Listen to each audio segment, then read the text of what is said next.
esteem dijaga sekali lagi dengan doa. Itulah maka al-Ghaus disebut hamluhumul khalaik. Dia bertanggung jawab dengan keadaan semua makhluk, bukan manusia. Khalaik jamaknya makhluk, terutama manusia di bidang iman wal Islam wal ihsan. Para hadirin hadirat yang kehormati, sudah menjadi ittifaqun alaih ahli tasawuf wal aulia, bahwa orang itu tidak akan bisa sampai kepada Tuhannya tanpa dibimbing oleh mursyid yang kamil mukamil. Hari ini sulit mencari guru yang sempurna dan menyempurnakan sebagai agen tunggal dari nur nubuah. Kemudian nur nubuah ini diterima oleh qalbul ghaus, hatinya Ghausiyah, bukan hatinya Abdul Qadir Jailani, bukan hatinya Ba'udin Naqsyabandi, bukan hatinya Mbah Yai, tapi hati al-Ghaus huwa Nurul Muhammadin atau Nurul Muhammad. Ini cerita aja, kalau saya membahas ini terlalu jauh. Nurul Muhammad aslu kejadian makhluk. Makhluk semua ini tercipta dari Nur Muhammad. Ini ittifaq al-tasawuf. Khalaqtuka min nuri wa khalaqtu khalqa min nuri. Kata Allah, aku menciptakan engkau ya Muhammad dari nurku, dan aku menciptakan makhluk dari nurmu. Khalaqtuka, aku menciptakan kamu min nuri, kata Allah, dari nurku. Wa khalaqtu khalqa, makhluk min nurika, dari nurmu.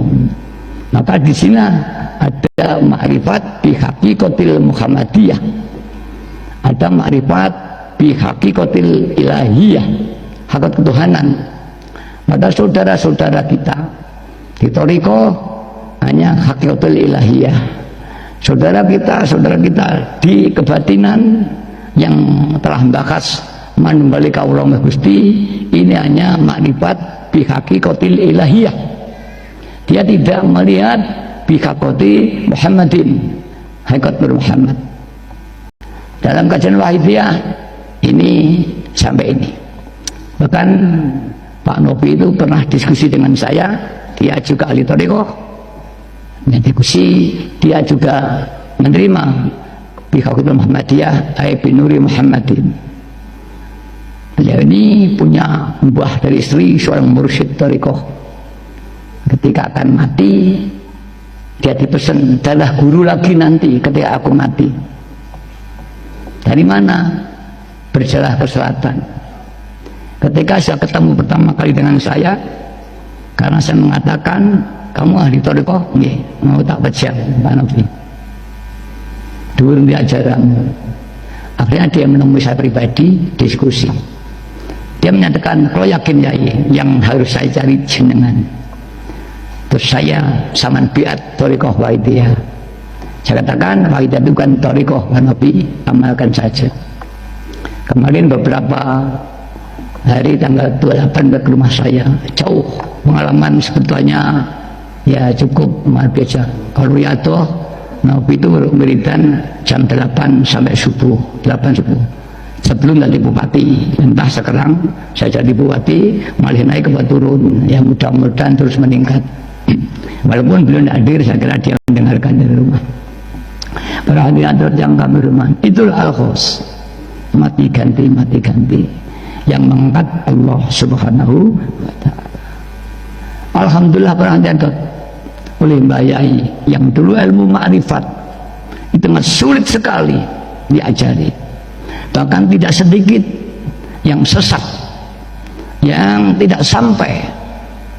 Tadi dikatakan, barang siapa tidak punya guru, fasyaitonu syaihuhu, barang siapa tidak punya guru, setan gurunya. Maka banyak orang tasawuf terbelok, perasaannya itu sampai pada itu hanya bisikan-bisikan yang dia tidak bisa membedakan antara hatif malakut atau hatif minasyaiton. Ini banyak yang tersesat. Memang sama-sama punya kelebihan gaib yang luar biasa. Para hadirin yang kehormati, di zaman akhir sulit menemukan guru yang sempurna. Maka Mbah Yai menuntun mempelajari kitab-kitab. Apabila mencari guru yang angel, maka dengan sholawat. Itulah maka Mbah Yai memilih dengan sholawat, mentaklif sholat Aidiyah yang isinya sorih, saklek minta marifat. Nas'alukallahumma anturikona, ya Allah, aku mohon padamu, tenggelamkanlah aku fi lujjati bahril wahdah, dalam telengi segoro tauhid. Dalam kajian filsafat, teleng itu bukan tengoi segoro. Kalau tengoi segoro itu bisa dilihat itu ini. Teleng adalah hakikat segoro itu. Kita tidak pernah tahu hakikat segoro itu yang mana. Kalau kita tunjuk itu air. Kalau tunjuk di tengah mana? Kita sering menyebut segoro, tapi kita tidak tahu segoro. Seperti yang kita sentuh, kita tunjuk, itu bukan segoro, itu air. Maka segoro itu metafisika. Barang siapa yang belum masuk ke metafisika atau meta empiris, maka dia tidak bisa memahami telengnya segoro. Begitu kepada telengnya tauhid kepada Allah, tidak akan bisa kita rasakan. Sedangkan orang yang telah masuk pada filsafat meta empiris atau filsafat teologi lebih dulu lagi, ini tidak mampu menembus pada telengnya tauhid. Karena telengnya tauhid sesungguhnya hakikatnya Allah itu sendiri. Maka orang tidak bisa memahami Tuhan. Bagaimana dia memahami? Dia tidak bisa memahami segoro itu. Mana segoro itu? Bagaimana dia mencari telengnya segoro? Orang-orang Jawa masuk telengnya segoro ing segoro pemancingan. Itulah bergudoro mencari guru jati. Mancing ing telengnya segoro, bukan tengah segoro. Yang disarankan oleh sang guru Durno, di mana dia sendiri belum mencapai. Hanya dia dengar, datanglah mencari guru jati di telengnya segoro pemancingan. Dia ketemu guru jati sang Dewa Ruci, yang hakikat adalah dia sendiri. Itulah sejarah kajian tasawuf yang kesemuanya ini tanpa petunjuk Allah tidak bisa.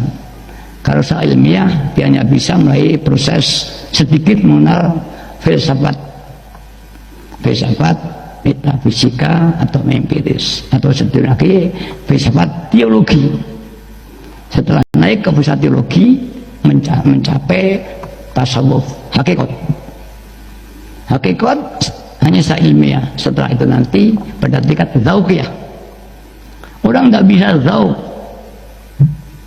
ya tanpa ditajali oleh sifat-sifat Allah. Akhirnya seorang ditajali, Allah menampakkan dirinya sehingga nurnya itu masuk di hati seseorang.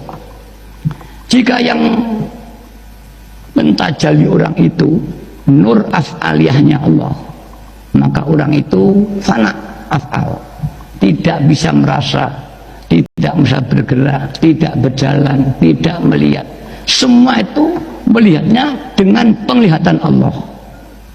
Geraknya bukan gerak saya, gerak dengan yadillah, kekuasaan Allah. Dia melihat, Allah yang menggerakkan. Dia mendengar, Allah yang menggerakkan. Wa af'alu ghairihi, dan geraknya manusia lain. Dia melihat mobil bergerak, itu Allah yang menggerakkan. Karena ditajali oleh af'aliyai Allah, maka orang itu fana, tidak merasa bisa bergerak, bisa melihat, lebur dalam gerak. Yang ada geraknya Allah, bukan gerak dirinya. Orang itu pasrah, tawakal, pasrah, karena dia merasa tidak bergerak, tidak berusaha. Di balik tawakal itu mati-matian. Mengapa tawakal? Karena dia merasa tidak punya gerak. Yang menggerakkan Allah. Bagaimana dia merasa dia tidak bergerak? Seperti wayang, kata Sunan Kalijaga, ini orang ditajali oleh af'aliyai Allah, tidak bergerak, tidak melihat,